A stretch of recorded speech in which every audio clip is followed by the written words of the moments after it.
జై భారత్ అయోధ్య రాజస్థాన్లు నమస్కారాలు తెలియజేస్తూ ఈనాడు మనకి మే 13వ తారీఖున జరిగినటువంటి పోలింగ్ ఏదైతే ఉన్నదో ఈ పోలింగు జూన్ 4వ తారీఖున కౌంటింగు వరకు ఈ మధ్యలో జరిగేటువంటి అనేక రకాలైనటువంటి ఎనాలిసిస్లు ఎగ్జిట్ పోల్స్ ఇవన్నీ కూడా మనం చూస్తూ ఉంటాం.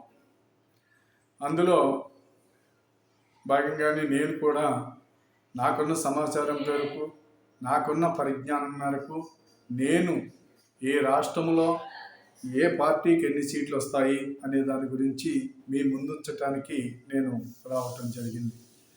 కాబట్టి నేను నా అనాలిసిస్ని 10 మందికి మీరు షేర్ చేయాలని, మీరు సబ్స్క్రైబ్ చేసి దీని గంట బెల్ నొక్కి నోటిఫికేషన్ చేసుకుని 10 మందికి షేర్ చేయమని చెప్పేసి నేను ఈ సందర్భంగా మిమ్మల్ని కోరుతున్నాను. రేపటి నుంచి జిల్లాల వారీగా మీ ముందుంచుతాను. ఈ రోజున టోటల్ రిపోర్టు మీ ముందుంచుతాను.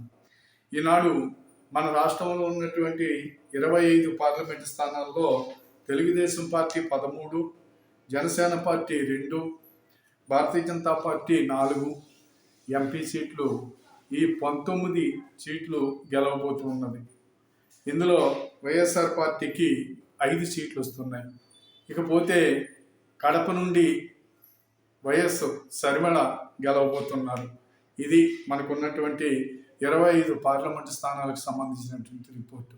అయితే జనసేన 2 చోట్ల పోటీ చేసిన 2 చోట్ల కూడా గెలుస్తున్నారు. ఇకపోతే భారతీయ జనతా పార్టీ గెలవబోయే యొక్క స్థానాలు నరసాపురం పార్లమెంటు నుండి బొగదరాజు శ్రీనివాసవరం గారు, అలాగే రాజమహేంద్రవరం నుండి దగ్గుపాటి పురంధరేశ్వరి గారు, అరక నుండి కొత్తపల్లి గీత గారు, అదే రకంగా తిరుపతి నుండి వరప్రసాద్ గారు.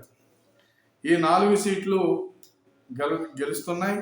అలాగే రాజంపేట కొంచెం టఫ్గా ఉంది, అది కూడా గెలవాలని కోరుకున్నాం.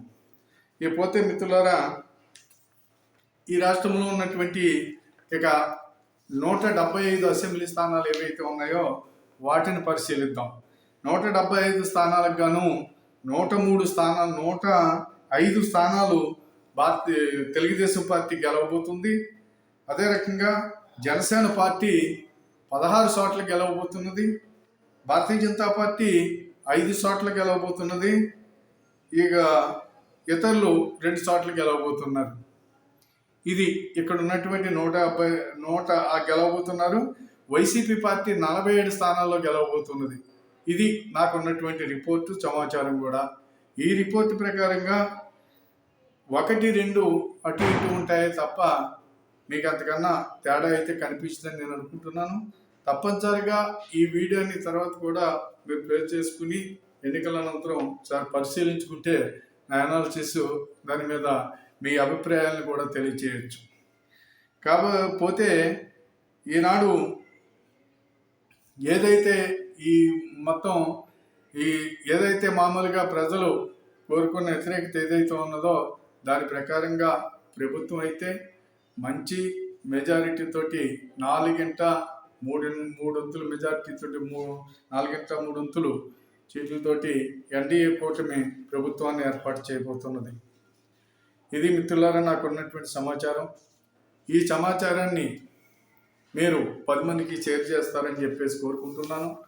అదే రకంగా రేపటి నుంచి జిల్లాల వారీగా ఎవరెవరు గెలవబోతున్నారు అనే దాని గురించి జిల్లాల వారీగా కూడా మీకు నేను రిపోర్ట్ చేయగలుగుతానని చెప్పేసి చెబుతూ మరి సెలవు తీసుకుంటున్నాను. జై భారత్, జై హింద్.